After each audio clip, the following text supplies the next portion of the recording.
Au début de la consultation publique portant sur le plan de conservation du site patrimonial de Sillery, l'équipe du domaine sous les bois souhaite faire le point.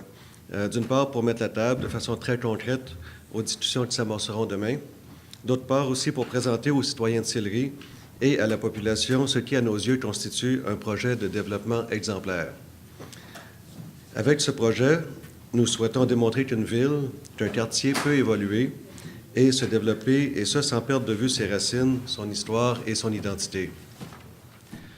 Pour nous, cette aventure a débuté il y a 8 ans avec l'acquisition du terrain qu'on connaît maintenant comme le domaine Benmore, et depuis, nous avons franchi de nombreuses étapes. En 2006, il y a eu une première série de consultations publiques. De 2007 à 2009, nous avons travaillé en étroite collaboration avec la Ville et avec le ministère pour bonifier et faire évoluer notre projet. En 2010, le ministère de la Culture se dote d'un cadre de gestion qui devient le guide de référence. Nous travaillons alors ardemment à en respecter les critères et les orientations et à proposer un nouveau plan et un projet exemplaire. Entre 2006 et 2012, notre projet est considérablement revu. Une réduction importante du nombre d'unités, un souci de faire des espaces verts une priorité, un don à la Ville de Québec de près de 200 000 pieds carrés, soit environ 20 % de la superficie, dans le but de réaliser l'éventuelle promenade de la falaise. Aujourd'hui, nous sommes fiers de dévoiler le résultat de tant d'années de travail et d'efforts et de présenter enfin le projet du domaine sous les bois. Un projet qui est respectueux de l'histoire, un projet qui fait de la préservation des espaces verts une priorité, un projet qui rendra possible la réalisation de la promenade de la falaise et qui pourrait aussi permettre de réaliser le parc des grands domaines que propose la Coalition pour l'arrondissement historique de Sillery. Un projet qui fait assurément partie de la solution pour enrichir le patrimoine de Sillery. Au cours des dernières années, notre équipe a travaillé afin de présenter un projet qui s'inscrit en toute cohérence avec les critères prévus. Nous avons fait évoluer et bonifier nos concepts et nous avons misé sur la consultation, l'échange et l'interaction. Nous avons investi temps et argent pour proposer un projet qui répond non seulement aux critères du cadre de gestion, mais qui va au-delà des règles établies. En clair, nous avons souhaité surpasser les attentes pour devenir la référence.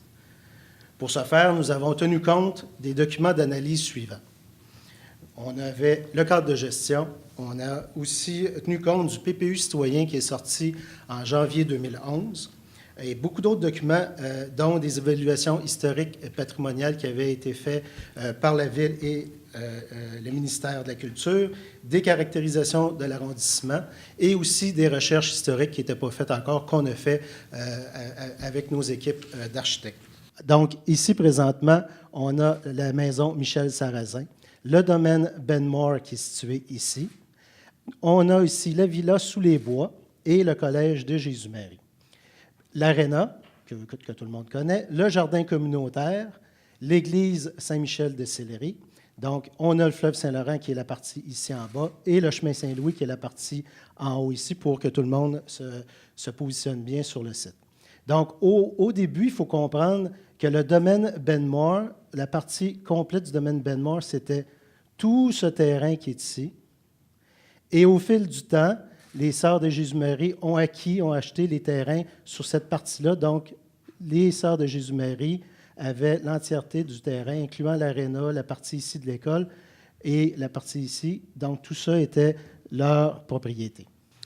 En plus des critères du cadre de gestion, d'autres éléments ont été pris en compte. Donc, il faut comprendre qu'il y a une bande de protection de 50 mètres sur laquelle on ne pouvait venir s'inscrire, c'est-à-dire qu'on pouvait construire. Donc, ça, c'était un élément qu'on a tenu compte dans notre analyse. Aussi, ce qui arrive, c'est que le résultat donne, avec comme je vous l'expliquais tantôt, en faisant la jonction des deux terrains, on voit ici en rose la partie pour fin de parc. Et nous souhaitons faire un échange pour la partie avant afin qu'elle puisse faire partie du corridor d'accès piétons et cyclistes pour le parc des Falaises. Donc, ces critères-là, mis tous ensemble, Je les ai superposés ici pour vous montrer le résultat des 6 critères et de tous les critères que je vous ai montrés. Donc, c'est les critères un par-dessus l'autre qui nous donnent le résultat de notre implantation qui correspond aux 6 critères du cadre de gestion. Donc, ici, sur l'ensemble du terrain que vous avez vu qu'on a acquis, que le promoteur a acquis, on occupe 10 % de la totalité du projet. Donc, c'est peu par rapport à ce qu'on a. Donc, sur ces parties-là, on peut voir ici que le projet vient s'inscrire à l'arrière de l'aréna. Donc, quand je disais qu'il y a un bouclage de rue qui se fait, c'est ici, c'est sur le long, en partant de Treguet, le long de l'aréna, et qui vient rejoindre Cardinal Persico. On a un premier bâtiment ici qui est de 6 étages, qui suit la pente. Donc, c'est 6 étages partout. Et la partie qui donne la correspondance à la partie de la petite rue qui est ici. Donc, le bâtiment qui est ici est à 3 étages. Donc, l'ensemble de la propriété ici est en cours latéral du domaine sous les bois. Comme je vous l'expliquais tantôt, tout le terrain ici est laissé libre. La même chose pour la partie du terrain ici où on avait des percées visuelles est laissé entièrement libre. L'autre aspect, comme je vous l'expliquais tout à l'heure, en cours latéral, on a un bâtiment ici de 6 étages que je vous ai montré en simulation. Et on a un bâtiment, parce qu'il y a une pente ici, là, qui donne 4 étages du côté avant et 5 étages du côté arrière, qui vient dans la cour arrière du bâtiment Benmore existant. De plus, 90 % de la superficie au sol sera libre de tout développement, soit 12,2 hectares. C'est quand même beaucoup. Donc, le domaine sous les bois occupera 10,25 % de la superficie totale du terrain, 20 % disponible pour la réalisation de la promenade de la falaise, un espace vert dont les citoyens étaient jusqu'ici privés, parce qu'il faut comprendre que depuis que l'acquisition a été faite par le groupe de M. Simard, ce terrain-là qu'on voit ici est accessible aux usagers, donc aux clients. Avant, c'était une propriété privée, le monde y allait sans permission. Maintenant, c'est du domaine public. Et ce chemin-là se rend jusqu'au chemin Saint-Louis. Donc ça, c'est quelque chose qui a été réalisé. C'est la bonne nouvelle qui a été réalisée une fois qu'on a acquis les terrains. Donc, aussi, ce qui est important de voir, c'est aussi notre souhait, c'est de conserver le jardin communautaire qui est ici.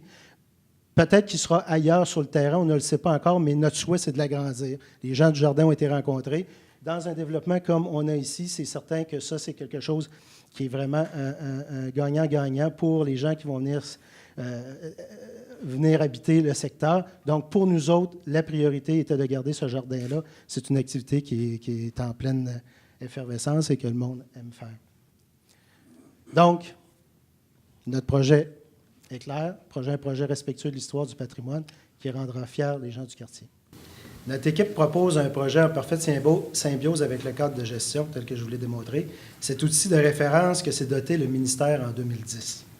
Le domaine sous les bois constitue une démonstration claire qu'il n'y a pas de contradiction entre le développement et le respect de l'histoire et du patrimoine. Nous avons agi de bonne foi et investi des années de travail pour proposer un projet qui ralliera les gens du quartier, qui fera la fierté des citoyens qui l'habitent. Un projet qui permettra d'insuffler un vent de dynamisme, de jeunesse et de vitalité à un secteur et une artère commerciale qui en dépendent pour assurer leur pérennité. L'arrondissement historique de Sillery est appelé à évoluer. Et cette évolution devra se faire dans le respect de l'histoire du patrimoine. Le statu quo n'est pas une option. Parce qu'enrichir Sillery, c'est permettre son évolution dans le respect de sa couleur, de ses richesses, de sa communauté, de son identité. À cet égard, le domaine sous les bois fait assurément partie de la solution. Je vous remercie à tous.